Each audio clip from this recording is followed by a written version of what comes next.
গতকাল আমরা রাত আনুমানিক 11টা নাগাদ মেটার মাধ্যমে আমাদের ট্রাইব্যুনাল চেয়ারম্যান স্যারের যে আনঅথরাইজড অ্যাক্সেস হয়েছিল ফেসবুকের, সেটিকে আমরা সফলতার সাথে পুনরুদ্ধার করতে পেরেছি। এবং পাশাপাশি ফেসবুককে আমরা চিঠি দিয়েছি কারা কিভাবে কোন আইপি অ্যাড্রেস থেকে আনঅথরাইজড অ্যাক্সেস হয়েছে তার তালিকা প্রদানের জন্য। তারা ন্যাচারালি এটার জন্য 15 দিন সময় নেই।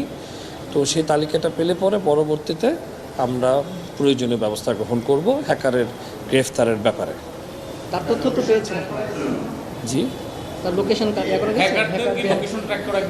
হ্যাঁ, আসলে যখন এই ঘটনাটা ঘটে আমরা হ্যাকারদের লোকেশনটা ট্রেস আউট করার থেকে আইন মোতাবেক বিধি মোতাবেক আমরা মেটার সাথে জিডি সাপেক্ষে যোগাযোগটা শুরু করি এবং যে কোনো আনঅথরাইজড অ্যাক্সেস তার জিও লোকেশন, ইলেকট্রনিক ভৌগোলিক অবস্থান সব কিছুই আপনার মেটার কাছে আছে। এবং মেটা যখন আমাদেরকে আইনসম্মত উপায় এটা আমাদেরকে প্রেরণ করবে তখন আমরা ক্রস বর্ডার জুডিশিয়ারি সিস্টেমের আওতাভুক্ত হয়ে পরবর্তী আইনি প্রক্রিয়া করতে পারবো এবং অবশ্যই হ্যাকার ইনশাল্লাহ শনাক্ত হবে।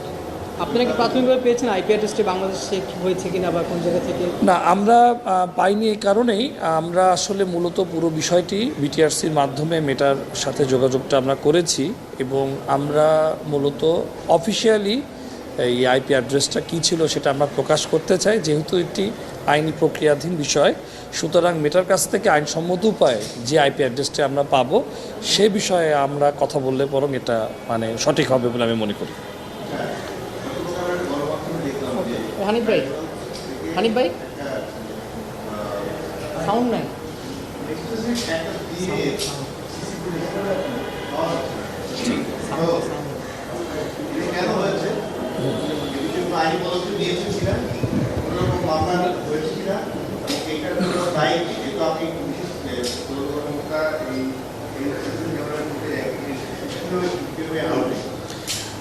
মূলত যে বিষয়টি সেটি হচ্ছে ফ্যাক্ট ফাইন্ডিং কমিটির আমি মেম্বার নই।